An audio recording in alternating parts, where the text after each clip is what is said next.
हर पहाड़ के सीने में एक ना एक राज जरूर छुपा होता है। राजस्थान का एकमात्र हिल स्टेशन माउंट आबू ये सिर्फ ठंडी वादियों का शहर नहीं, यह है एक अधूरी प्रेम कहानी का कहानी रसिया बालम और सतवाणी अर्थात कुंवारी कन्या और एक झील जो नाखूनों से खोदी गई। क्या वाकई रसिया बालम ने झील खोदी थी या सिर्फ लोक गाथा की आग में पकी कहानी? क्या रसिया बालम वास्तव में मजदूर था? क्या झील नाखूनों से खोदी? क्या पेड़ सच में वही प्रेमी है? क्या है इसके पीछे का इतिहास? क्या है इनके पीछे की दंत कथा? आओ जाने आज के हिस्ट्री ऑफ मिस्ट्री शो में पूरा सच। नमस्कार दोस्तों, स्वागत है आपका कुछ तो जाने यूट्यूब चैनल पर, जहां हर रहस्यमय सवालों का जवाब मिलता है। अरावली की ऊंची पहाड़ियों के बीच बसा माउंट आबू, पीछे दिलवाड़ा जैन मंदिर और नीचे चमकती नकी झील। लोक मान्यताओं के अनुसार रसिया बालम गुजरात के पाटन से आया हुआ एक साधारण मजदूर और प्रतिभाशाली मूर्तिकार था। मैं माउंट आबू के दिलवाड़ा जैन मंदिर में पत्थर तराशने का काम करता। कपड़ों से मजदूर लेकिन दिल से बेहद संवेदनशील, वे भक्ति से भरा हुआ। वे अर्बुदा माता का अनन्य भक्त था। यही काम करते करते यहाँ के राजा की बेटी प्रचलित नाम कुंवारी कन्या, जिनका एक और नाम सतवाणी भी मिलता है, से प्रेम हो गया और कहा जाता है कि सतवाणी भी उसके निर्मल प्रेम से प्रभावित हुई। जब रसिया बालम ने राजकुमारी से विवाह की इच्छा जताई तो ये बात राजा तक पहुँच गई। राजा ने सोचा, एक साधारण मजदूर राजकुमारी से विवाह, इसे रोका भी जाए और सीधे मना भी नहीं करना पड़े। तब राजा ने एक असंभव शर्त ये थी, जो व्यक्ति एक ही रात में बिना किसी औजार के पहाड़ में झील खोद देगा, मैं अपनी बेटी की शादी उसी से करूं। ये शर्त सुनकर हर कोई हंस पड़ा, लेकिन रसिया बालम ने इसे अपने प्रेम की कसौटी मान लिया। रात हुई, आकाश में तारे गवाह बने। रसिया बालम ने माँ अर्बुदा देवी से प्रार्थना और बिना औजार के अपने नाखूनों से चट्टानों को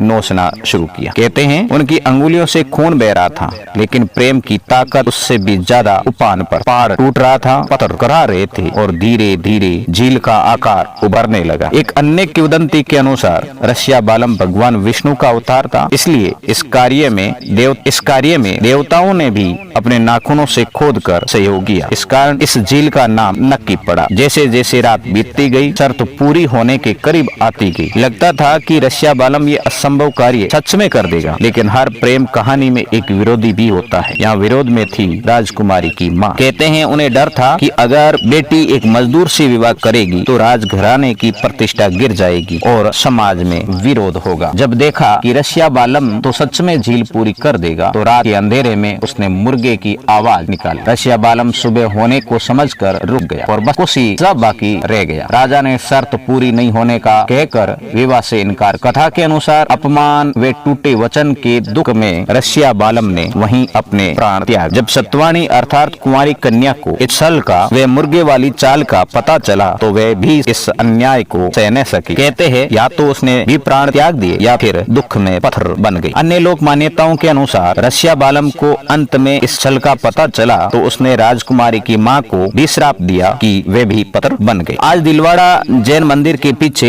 एक छोटा सा परिसर है, रसिया बालम और कुंवारी कन्या का मंदिर। मंदिर के सामने ही दो मोर पंख के पेड़ खड़े। लोगों का मानना है कि रसिया बालम व कुंवारी कन्या आज भी आमने सामने पेड़ों के रूप में खड़े हैं, जो उनके अधूरे मिलन और अमर प्रतीक्षा का प्रतीक है। इनके बीच बना हवन कुंड इस विश्वास को और गहरा करता है कि चारों युग बीतने के बाद उनका मिलन होगा।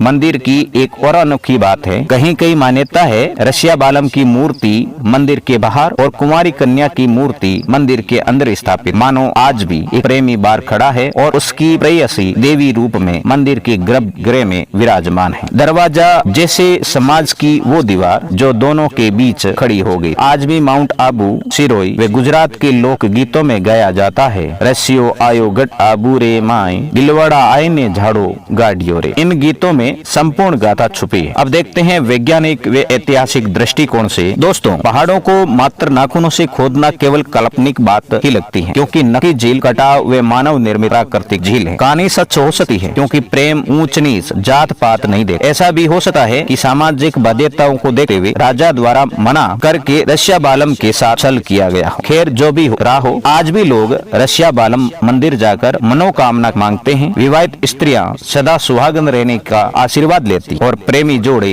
अपने मिलन की दुआ करते हैं। अगर आपको भी लगता है कि सच्चा प्रेम कभी नहीं मरता तो इस कहानी को यहीं मत रोकिए, इसे शेयर कीजिए ताकि दुनिया जाने कि एक मजदूर का प्रेम भी इतिहास बन सकता है। ऐसी और रहस्यमय कहानियों को जानने के लिए कुछ तो जाने यूट्यूब चैनल को को सब्सक्राइब करें और अपने दोस्तों के साथ में इसको शेयर भी करें। धन्यवाद। मिलते हैं एक और इंटरेस्टिंग रहस्यमयी कहानी के साथ।